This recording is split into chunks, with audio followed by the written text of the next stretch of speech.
the library world behind for a bit and did science toy education for quite a while. Came back to the Midwest and got involved in live sound and light technicians for major concert productions. Then finally came back to the library world in Sioux Falls here, and been here for 6 years, primarily focus on youth services, some selection, and lots of programming. Fantastic. Thank you for being here tonight. We've got more questions that I'm sure people will have, and we will come back to that. Sounds good. So since I'm having now troubles with my alphabetization, I think Chandra is next with Chandra McCoy. My name is Chandra. I am the library museum director for the city of Fort Morgan. I started out as a 3rd and 4th grade teacher. I did that for quite a few years and decided to make a change, and I decided to take a job as a museum educator. Our library museum are in the same building, and the director is the director of both sides. So I quickly was promoted to that position, and one of the stipulations to having that position was I had to get my master's in library science. So I joined the SLIM Colorado cohort and graduated in 2016 with my master's. So I've actually been the director for about 7 years. Great. Thanks for joining us. David Willis was really telling us we needed to have you on the panel because you've got so much experience with small and rural libraries. And so, yeah, that's awesome. So Kristy Martin. Hey, hi everyone. I graduated from SLIM all the way back in 2020 in August. I was part of the last fully in-person Portland cohort. I loved attending school. I live in the Bay Area, but I would fly up to Portland, and I met lifelong friends, and about a third of the cohort ended up wanting to be archivists. So we had a great little beginning to our professional careers together. So I was actually a stay-at-home mom, and I'm married to my spouse is in the military. And so we've moved a lot. And so I just never had time to go to library school. And finally my children got old enough and I went back. And then at one of the panels, we had Zach Selly, who's a professor. I don't know if he's still helping out at SLIM, but he taught an archives course. And I was like, oh, archives. And then through the friend of a friend, I went to the Levi's archive for my job shadow to their headquarters in San Francisco. And that was a clarifying moment when I was like, this is it. This is what I want to do. And specifically in like pop culture and any music related. And now I'm at Lucasfilm, which is kind of like getting your dream job right out of the gate. And I work on Skywalker Ranch, and I work in the film archives. Awesome. And thanks so much for joining us today. All right, Kim Stephen. Hi, I'm Kimberly Stephen. I'm the user experience librarian at the College of Western Idaho, which is a community college in the Boise and Nampa area. I always have to like look it up. I'm like, what did I tell you when I graduated? But I said 2012 from the SLIM Portland cohort, SLIM 11, I think. And yeah, I lived in Boise at the time and went to Portland for classes, and I loved that program. Just the dynamics of getting to go and meet a bunch of people in Portland and meet the instructors who would fly in. But my way I found becoming a librarian was I got a lot of messages. I majored in anthropology, but I'd be like, oh, you can become a librarian, you get a master's degree to become a librarian. And then just hearing stories like librarians are the happiest, one of the happiest occupations. And I tried out some anthropology, became a nanny, and I'm like, I'm just gonna sign up for a library school. I'd never worked in a library before, but really enjoyed it. I'm like, yes, this is for me. Awesome. Thanks so much for joining us. All right, Vern, can you tell us a little bit about you? Vern Waters. So my name is Vern Waters. I currently work at the West Jordan Library, which is kind of our headquarters library for the Salt Lake County Library System. Our administrative offices are upstairs. We've got a conference center on the west side of our building that has all kinds of different functions over there. Feel really fortunate to be at this building. This is the fourth building that I've worked for in my employment with Salt Lake County. Years ago, just out of high school, I worked at the Weber County Library, which is kind of north of where I live and work now. I had a work study job and worked just like sorting carts in circulation and delivering them to the different floors and areas to be reshelved. And then I worked in video stores, music stores for a while. I tried my own bookstore for a little while. Was working at a video warehouse when my wife was about 4 months pregnant and I lost my job, and I thought I'm going to go back to school. I thought that I would teach. There's a lot of teachers in my family. But then as I finished and realized that I didn't really want to teach, at least like every day in a classroom, the local library, Weber County Library, advertised for about 6 or 7 different positions. So I applied for everything from the custodian to librarians. I didn't even know at that time that you needed a master's degree. And so after about the 3rd interview, they hired me. They hired me to work in tech services, and I did that for about 6 weeks. And then they said, you need to go work public facing. And so I started working at the reference desk, started doing story time. After about a year, my director said, you should think about library school. And so I had applied to a program in Arizona, and she said, well, you can go wherever you want, but when you're finished, you should probably want an accredited degree. And I'm like, what are you talking about? She goes, the program that you applied to lost their accreditation. And so I said, do you know of an alternative? And she said, yeah, Emporia. So I called the coordinator at the time and talked to him, and he said, well, I think you're a good fit. You're going to be busy though. This was like in August, I think, when I started. He says, you're going to have a busy week because this was like a Tuesday, or it was probably a Tuesday. He said, classes start on Friday. And I'm like, what? I thought I had like, a few months at least. But so I jumped in with both feet and became an assistant manager for Weber County. And then I was a manager for 5.5 years, spent 11.5 years working for Weber County. And then left there, went to work for Broadview University and did that for about 1.5 years. And then Salt Lake County hired me. And my first job with this county was to be the manager at the jail. We have 2 libraries in the 2 local jails. And so I did that for almost 5 years, 4.5 years, and then started working in branches and have been just loving that. I was elected ULA president a few years ago, the Utah Library Association president. That was really rewarding and terrifying. In the middle of all that, COVID happened. And so my committee and I had to make the unfortunate decision to cancel our conference that year. And it was fortunate because nobody got sick because of our conference. We weren't a super spreader. But yeah, it's my career has been so interesting and rewarding, and I just really love librarianship. I love being a librarian, a branch manager.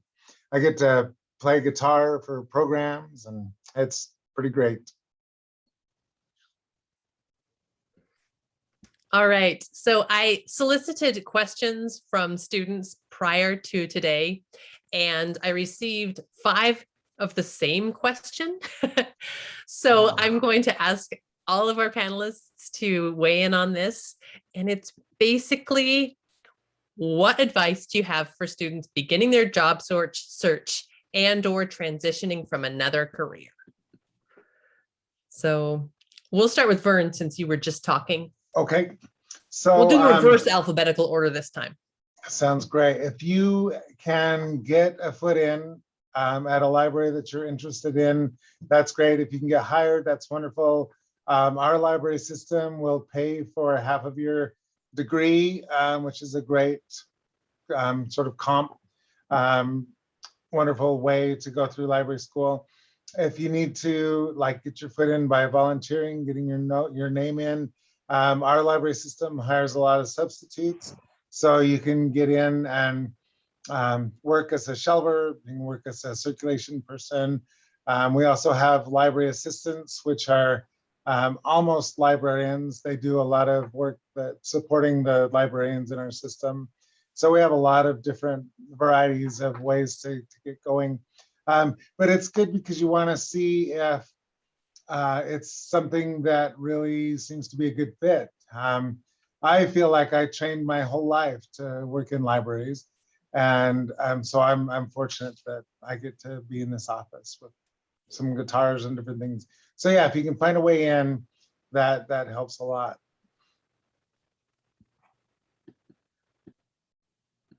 Awesome. Kimberly, you want to give us your thoughts? Yeah, we're hiring right now. If any,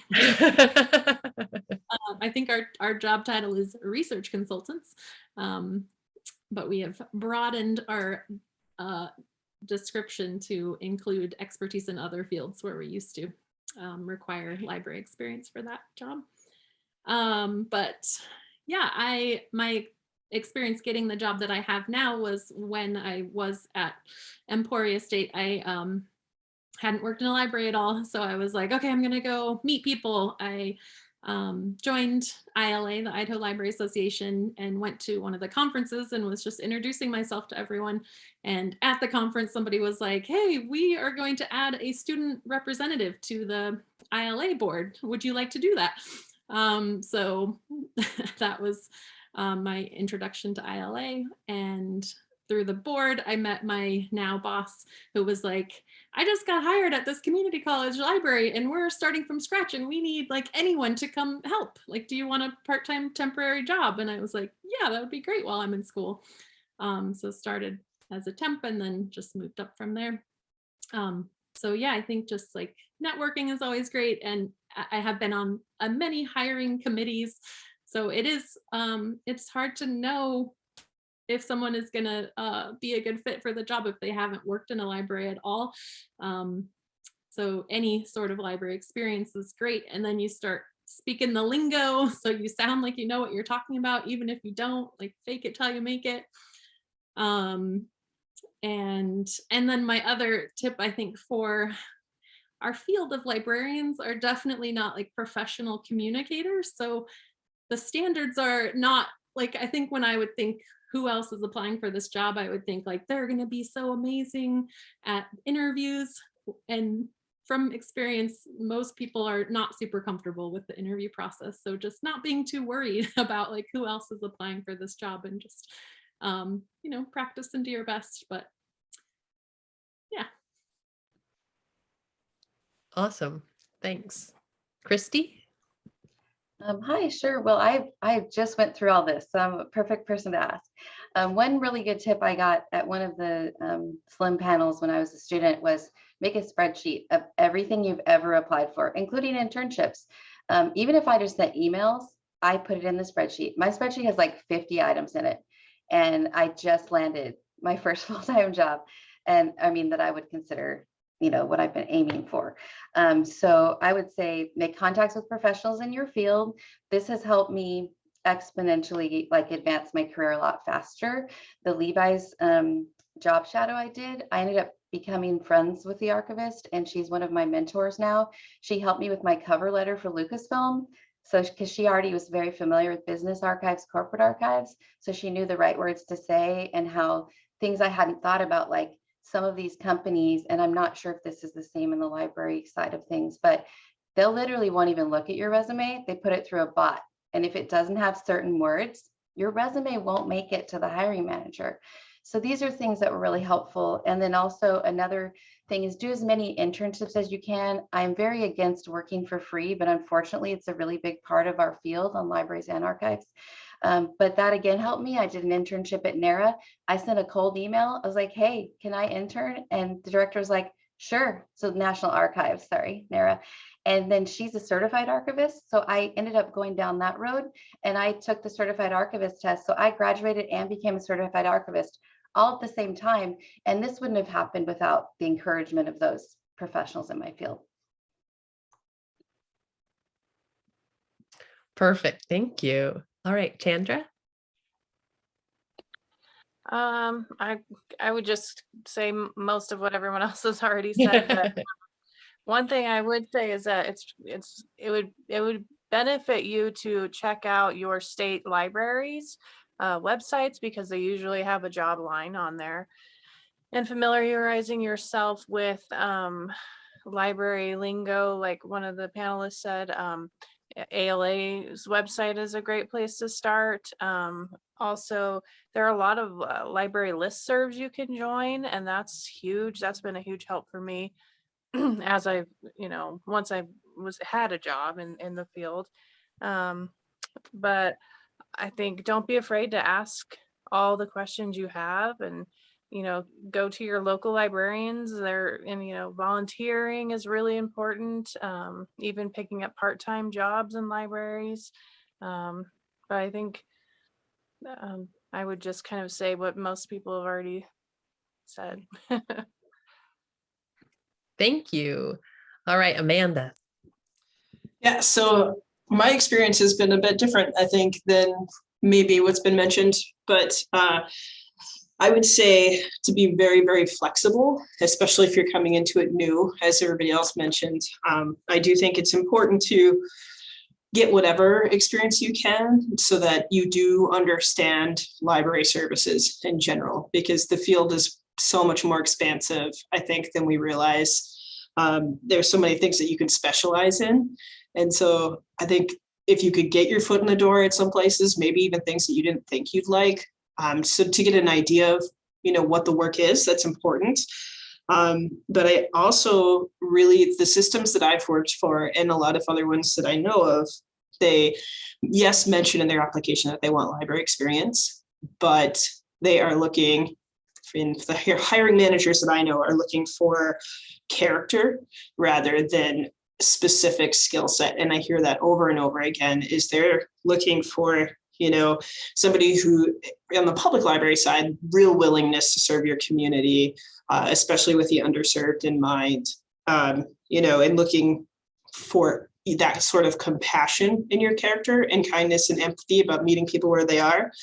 But another part is being incredibly adaptable.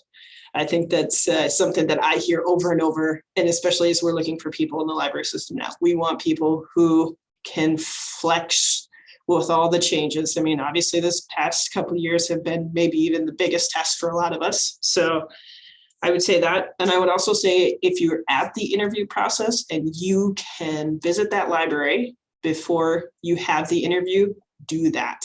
I think that's really important. I think it's important for you to understand who they are when they're not knowing they're being evaluated too. And then also in your interview, be yourself, be confident in your abilities. You're obviously passionate about what you're doing and very capable. So go in there, being proud of what you want to do, have some ideas, and make sure that you're asking them questions too, because it's important that it's a good fit for you as well as you're a good fit for them. All right, fantastic. Those were all great tips. The next question that we had a couple of was what's the greatest challenge that you're facing right now at work? And let's just kind of zip down the alphabetical order this time. So we'll start with Amanda. Yeah, so again, I do a lot of programming and youth services. So I currently think right now, biggest challenge for us is rebuilding our customer base after COVID. Now, being in South Dakota, we were not closed very long at all. We had limited services for a bit, but really we've been returned back to full action for quite some time. And we just aren't seeing the people coming back into the library yet. Now, I appreciate people being safe, and that's a good thing. but it still affects like our reports and statistics and whatever else. It also affects how much we're able to interact with our community. So there's a lot of stuff that I've been working on and developing, you know, as all libraries have, like virtual services and programming. But now we're at the point where we really want to see that, you know, coming back into the library. And I think the biggest challenge about that is a piece that I think has been a challenge for public libraries overall, is we try to quantify our success with very measurable circulation statistics or programming attendance. And I think the biggest challenge for us right now is to reevaluate how we define success and be able to communicate to our boards and managers that yes, there may not have been, they're half the participants, but still as valuable. In fact, I would even argue more valuable during this time where so many other services weren't provided and we were still here for folks. So yeah, it's just finding that balance of how do you quantify things now, right? Everything's shifted a bit, so. Yeah, that's great. Do you have any thoughts, Chandra?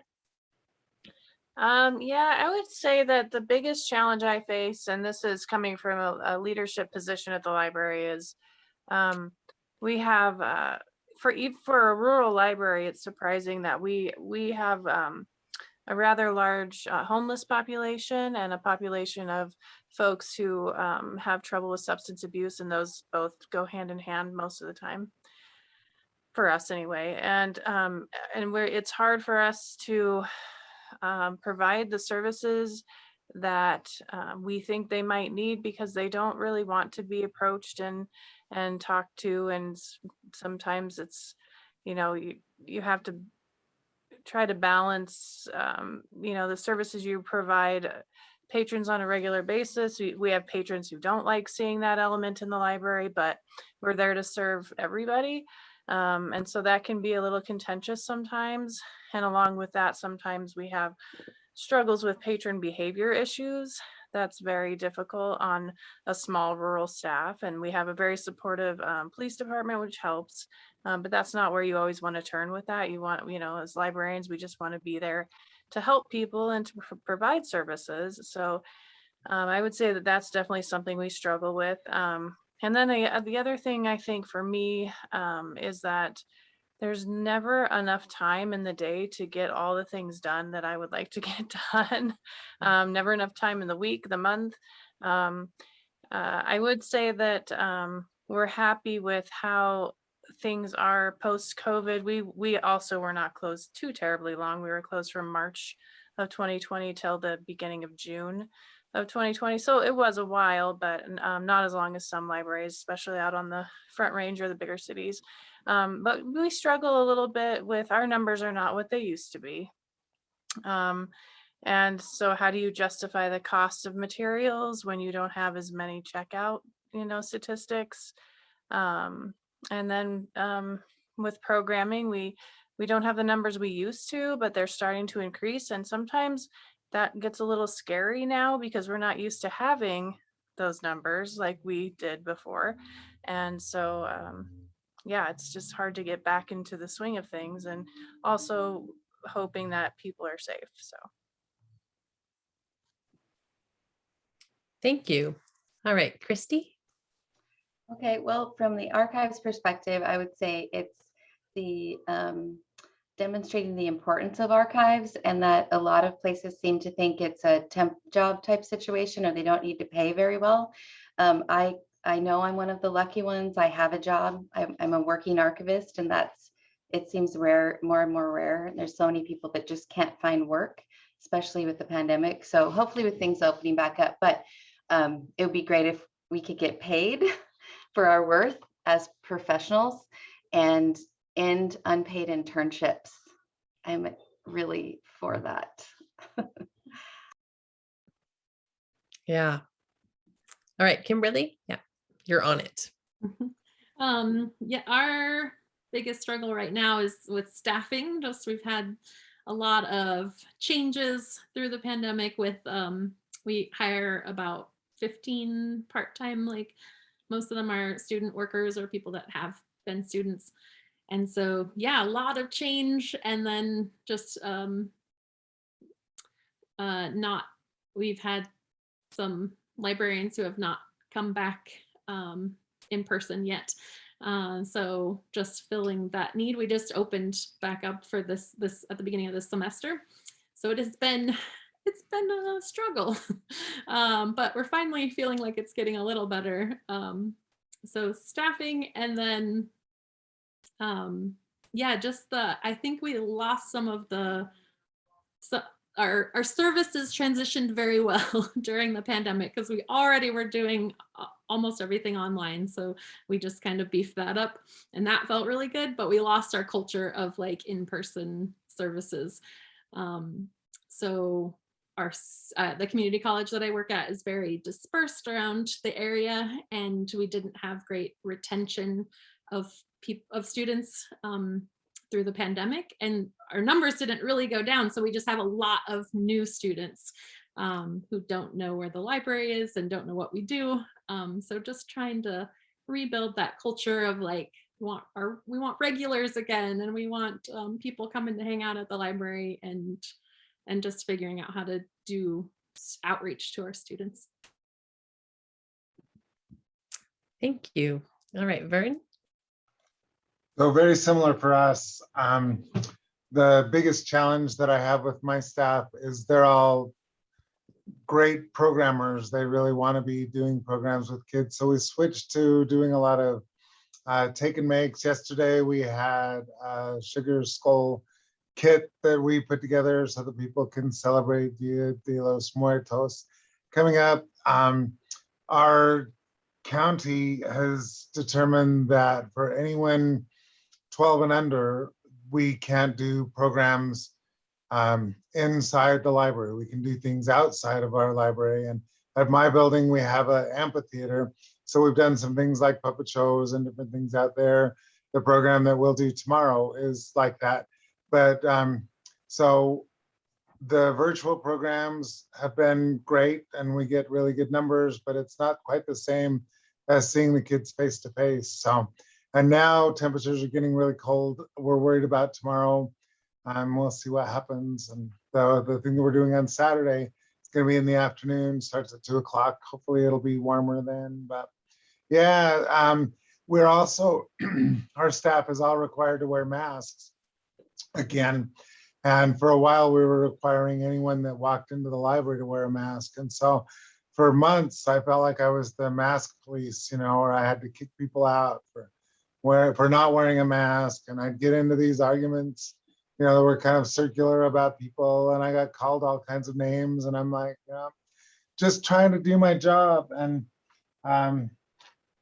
so most of the time I'd be wearing a mask that looked like this. And, these guys are like right in my face yelling at me about how unfair it is that I'm requiring a mask. And, and I just thought, how ridiculous is it, for people to see somebody arguing with somebody who looks like a dog. And so at least we're not having to require that anymore. We also had a greeter's desk for a long time where that was kind of our first means of compliance, getting people to wear a mask. And but our numbers are still really high in Utah. It's really scary.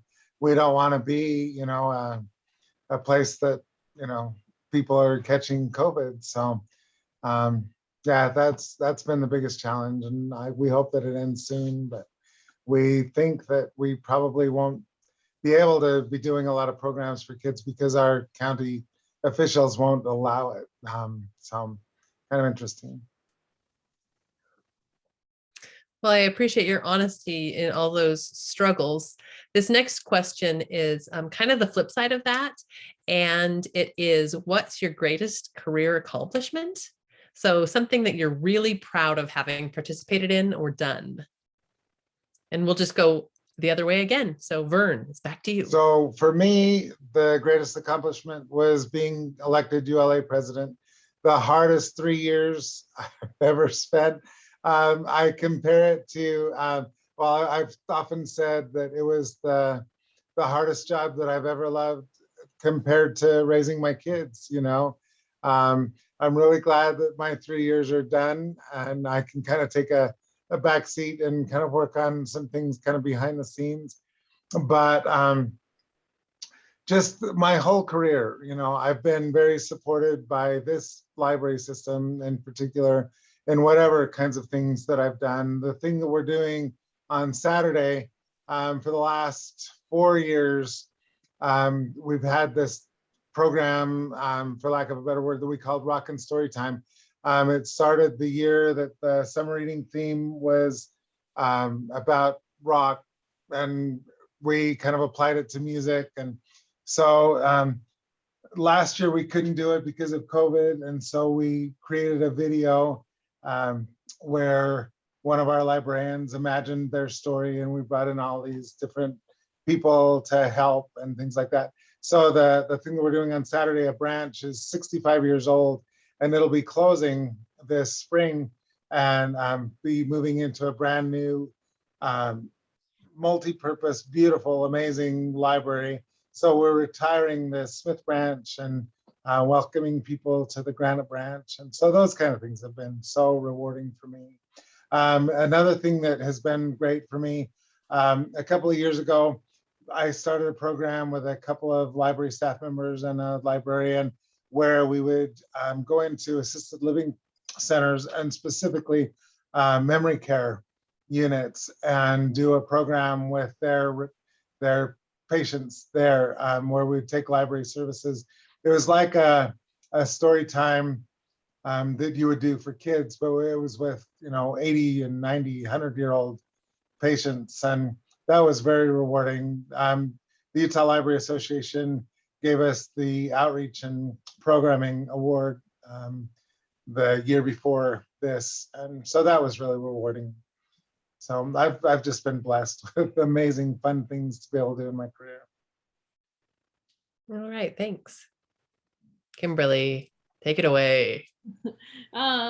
This is a hard one to think about. And I want to say, like, when I feel the most accomplished is like when I'm working one-on-one with a student and something clicks, or they just, like, the library gets opened up to them. And that's when I'm like, feel like, yes, this is why I am doing what I'm doing.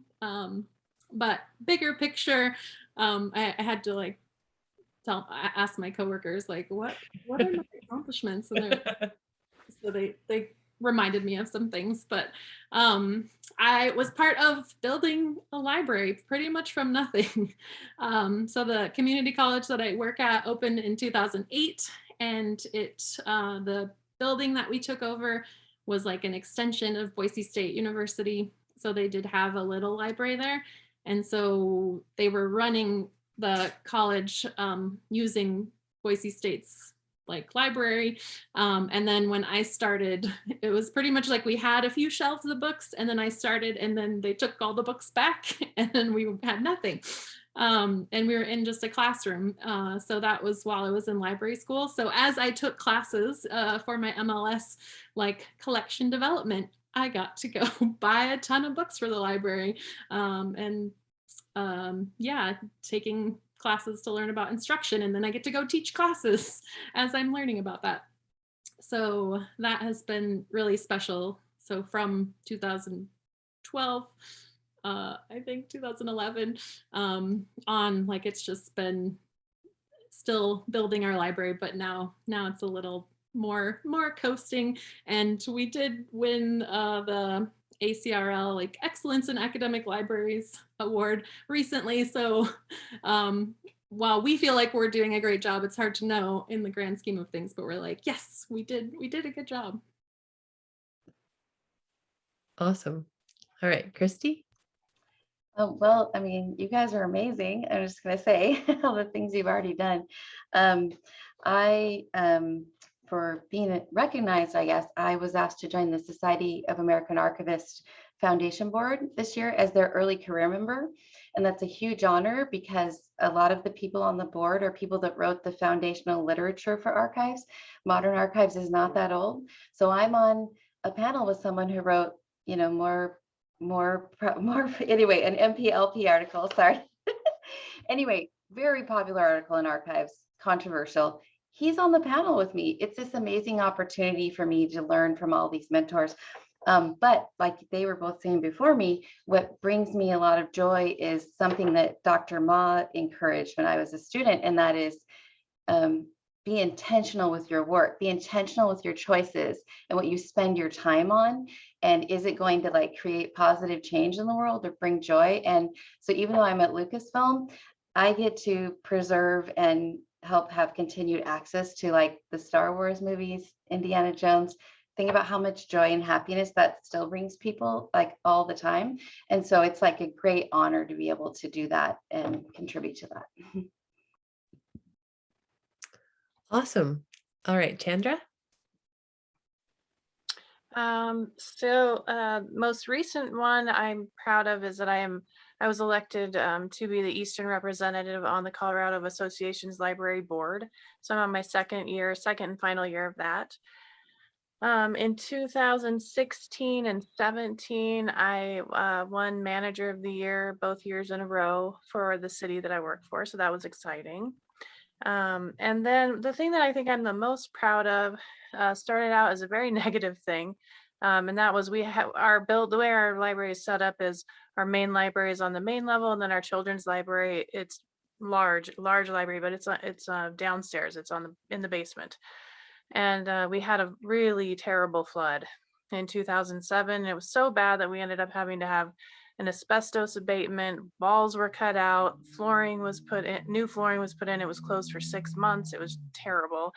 But when it was all said and done, myself and the staff, we got together, we reorganized the way the library is set up so it made more sense flow wise for patrons, and we made it nice and colorful and beautiful, and it's something we're all very proud of that we get compliments about all the time. And so we were able to turn that really negative experience into something very positive for our community that's very much appreciated. So that's probably what I'm most proud of. Awesome. Amanda? Yeah, well, like Kristy said, well done, all of you. It's really been incredible listening to everything you're doing. I definitely reviewed a lot of the things, and I very jokingly say that my greatest career accomplishment is finally playing music and getting paid for it, because, my story time kiddos think that I'm just a rock star, which is amazing. I've been a touring and performing musician for a long time, but this is the first time that I'm actually like making a wage at it. But truly, I really think I've done a lot of different stuff. Like I was able to really create like a wonderful virtual programming series during this time that's been really successful and gained a lot of attention across our state and other library groups. And that's something I'm proud of.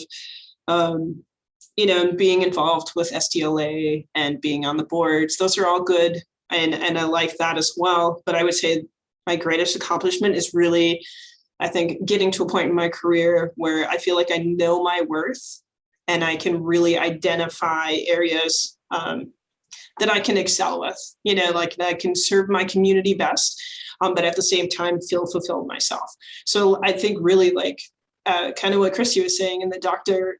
Ma's advice as well. Like, this job is incredible. We all love it. And if you can find ways to really bring joy and fulfillment to yourself too, I mean, that's the real winning point. And this job for me, I finally have found a position that really allows me to be creative and innovative and try new things. If you can get in a system, if you like doing that, and you can get in a system that allows you to do it, I don't know, that for me has been the best. So.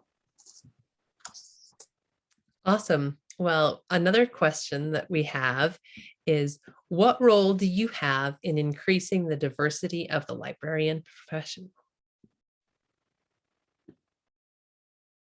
So does that come to me now? Comes to you now. Okay. Put you in the hot seat. Sorry about that.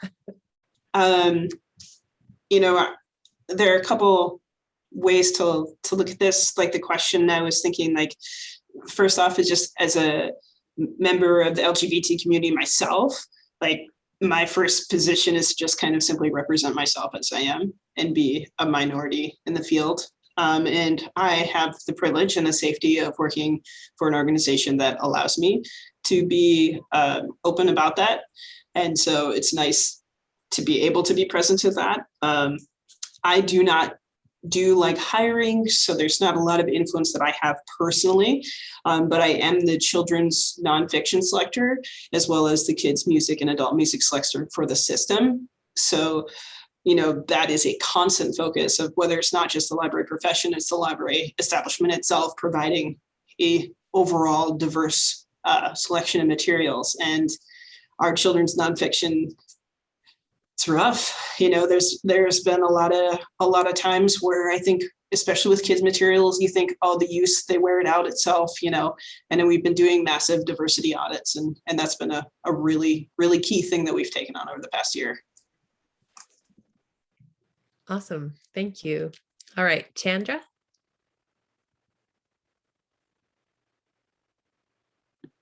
Sorry. For me, I am the hiring manager for my library. So I impact in that way, hiring new employees, also new volunteers. But another way that I can help in that way is booking performers for programs, not just through the performers, but also the content that we're providing. And also, I'm also heavily involved in our collection development. And so those are some of the ways I can help with that. Great. All right, Kristy. Well, I am not in a hiring manager position, but I think this is a really important issue that we need to talk about all the time in archives and libraries. We need more visibility. We need to be maybe recruiting in areas that weren't traditionally recruited in, and we need to go out and show what archives and libraries are to many different types of people in many different towns, big, small, different populations that maybe don't know what an archive is. Maybe they didn't grow up with a library card or going to a library.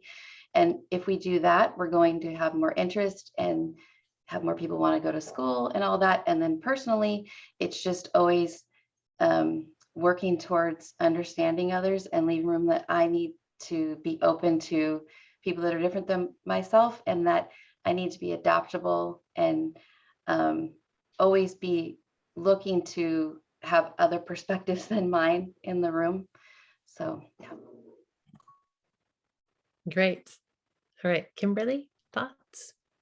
Yeah, my focus of what I was thinking was that we just creating like a welcoming environment through a lot of the things people have said already, like collection development. I do emphasize collecting books that reflect diverse voices and images. And then also, if we ever have a display, to always include diversity, no matter what the subject is, and making sure we don't just fall on the same like classic books, like making sure we're bringing in contemporary voices too for different themes. But that translates into people feeling welcome in the library and maybe thinking they want to become a librarian, and also working with like our part-time employees who are super diverse at our library. So just making sure that they feel welcome and teaching them about what being a librarian is all about, so that maybe they would express interest in that. And actually today I like had an appointment appear on my schedule, and I was like, that name looks so familiar, and it's somebody that has just started recently working at our library, and she wanted help with research for one of her classes. But then she's like, I'm also doing this project where I have to like explore becoming a librarian, and can I ask you questions about that? And I'm like, oh cool, yes please. So just, you know, making it profession that people would want.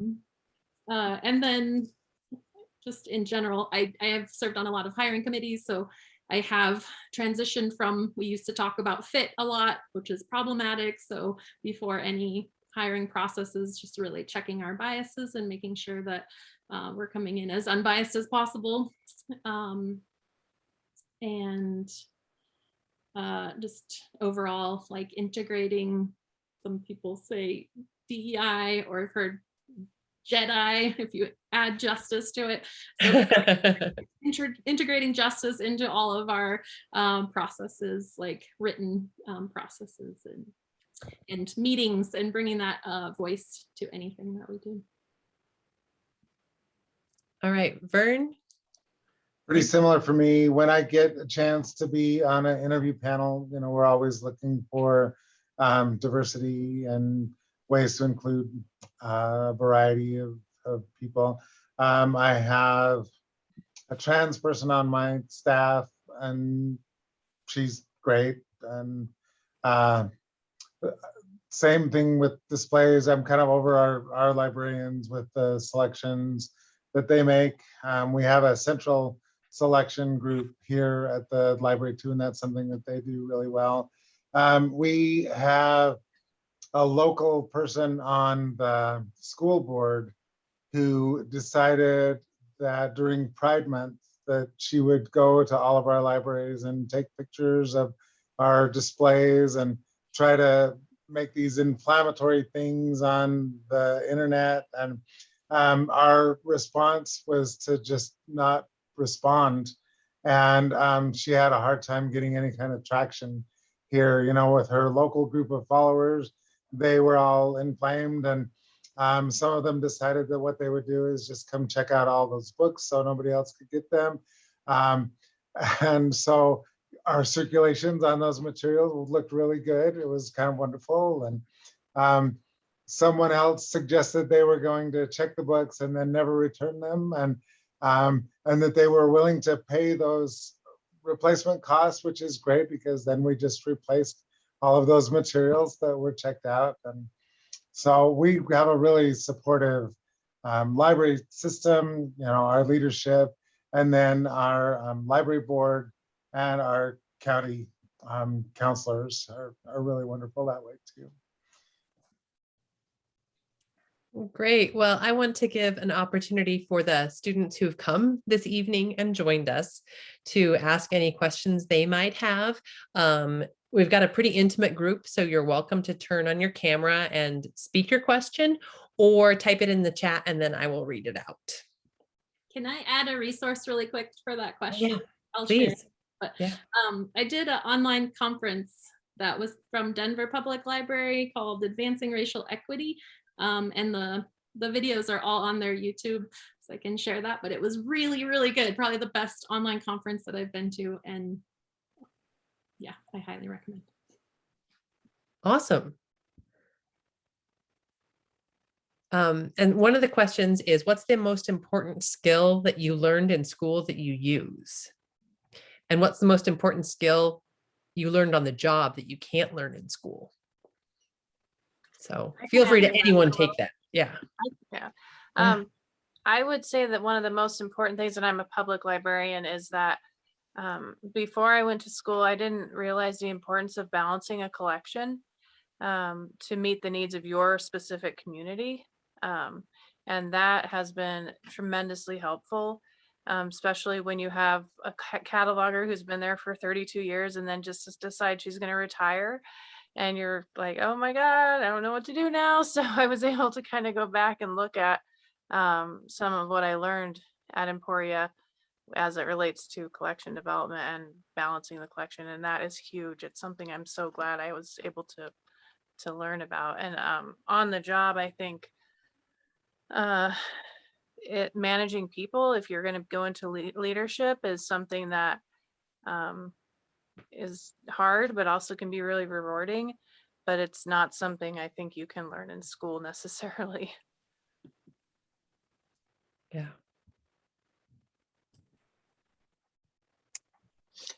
I would say, just as like a public librarian as well, to the thing that I don't know necessarily you can learn in school, but you can definitely prepare, is, you know, as Chandra brought up earlier, you're going to meet some pretty challenging individuals.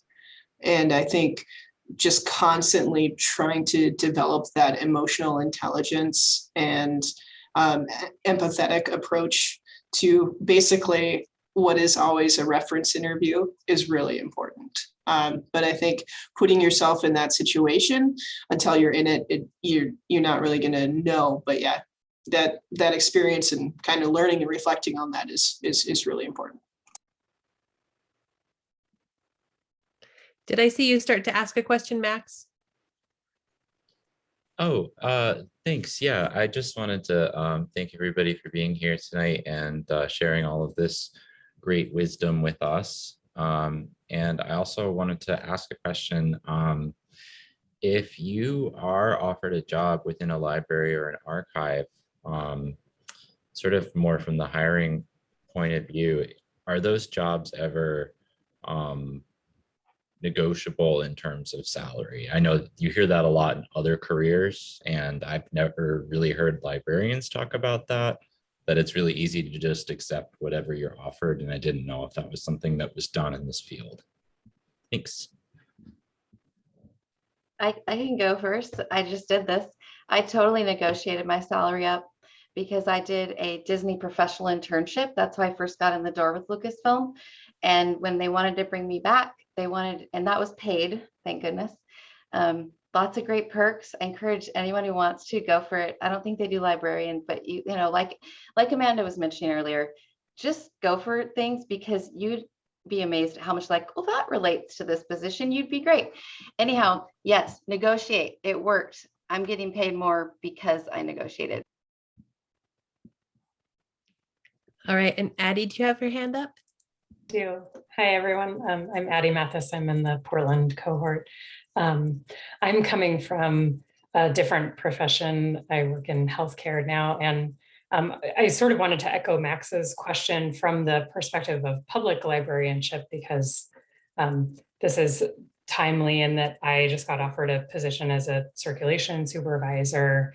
I live in rural Southern California, and actually all of our public libraries in my county are managed by a for-profit organization called Library Systems and Services. And this position was offered at minimum wage, which is really interesting given the scale of the position, which is supervising 12 library staff.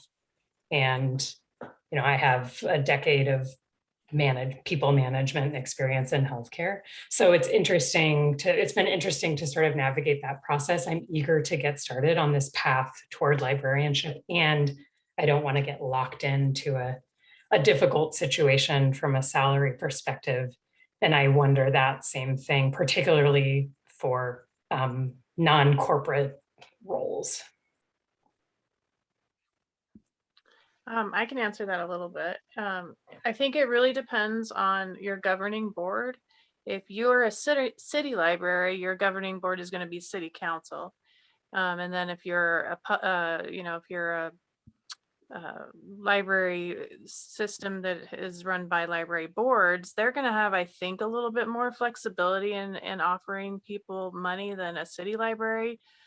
My suggestion would be to look at find on their websites where they have salary scales and know those ranges, because I've hired people who you know, typically I'd offer them sort of a lower on the range, but if they, you know, ask for more and I think they're worth it, then hopefully they've done their research and seen how high those ranges go, then, you know, but it definitely depends on what your governing board is. City libraries, I think, don't have as much flexibility as libraries that are run by library boards.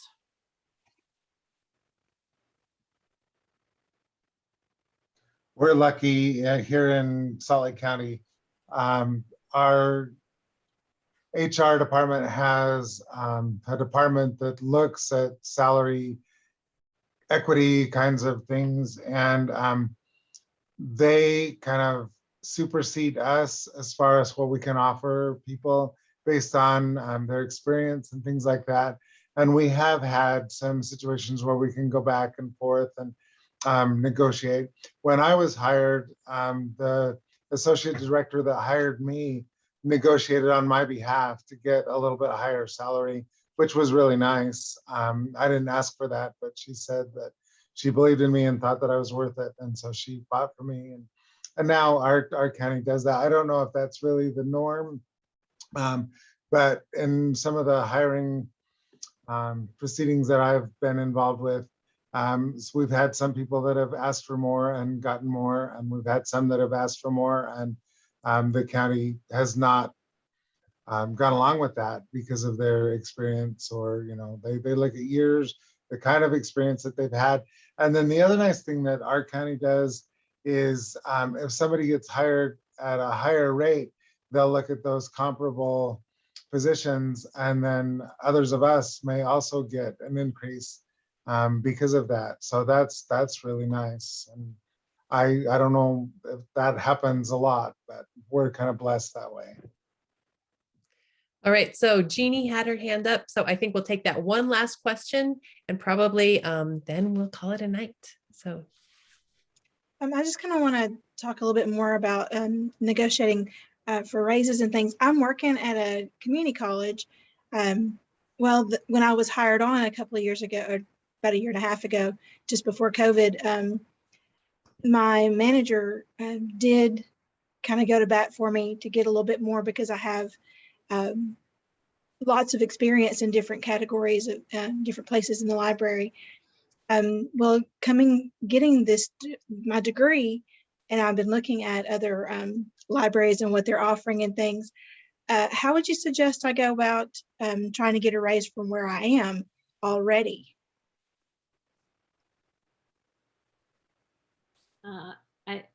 I know in our situation, I don't know if anyone's ever gotten a raise.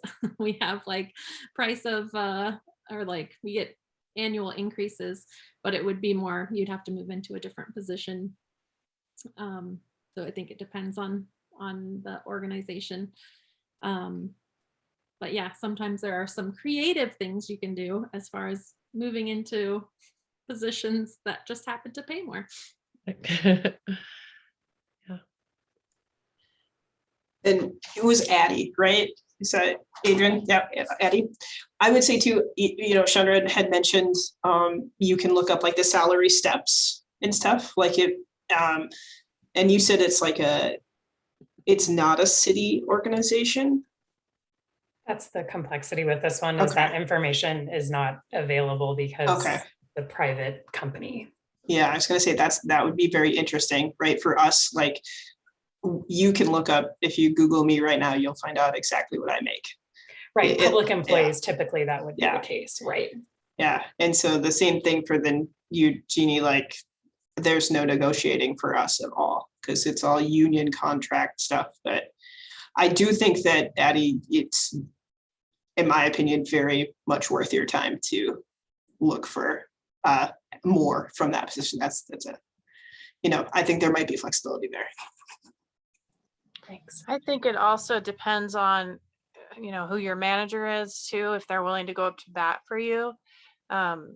If you can prove, I've had employees come to my office and say, hey, I picked up the slack on this and that, and I'm taking on more responsibilities now.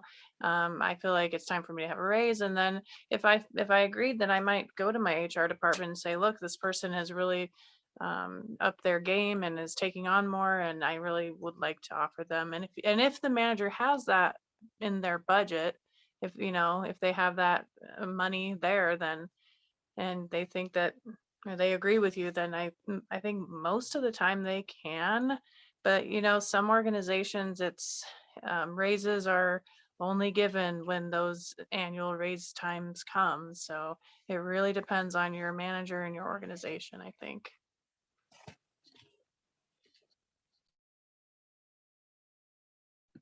All right, well, I want to thank our panelists and all the students for coming this evening. This was really enjoyable and insightful. And we'll have another alumni panel soon. Good night. Thank you. Thanks a lot. Good night. Thank you. Thank you very much.